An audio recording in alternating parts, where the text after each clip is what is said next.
ભાવનગર લઠ્ઠાકાંડ બાદ Gujarat police action મોડમાં આવી ગઈ છે, જેના ભાગરૂપે દાહોદ પોલીસે મધ્યપ્રદેશ અને રાજસ્થાનને જોડતી આંતરરાજ્ય સરહદ ઉપર સઘન તપાસ ઝુંબેશ શરૂ કરી છે।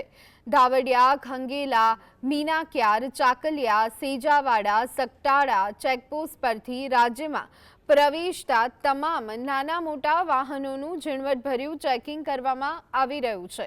પોલીસે સરહદીય વિસ્તારોમાં કડક બંદોબસ્તની સાથે પેટ્રોલિંગ વધારી ગેરકાયદેસર ઘૂસણખોરી અને દારૂની હેરાફેરી પર કડક લગામ કસી છે।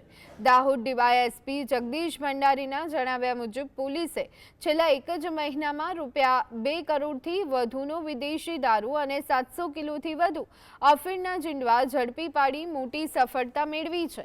નકલી દારૂની બદીને નાથવા માટે દાહોદ પોલીસ દ્વારા સરહદીય સીમાઓ પર સતત ચોકિયાત નજર રાખી કાર્યવાહી તે યથાવત રાખવામાં આવી હોવાની જાણકારી સામે આવી રહી છે।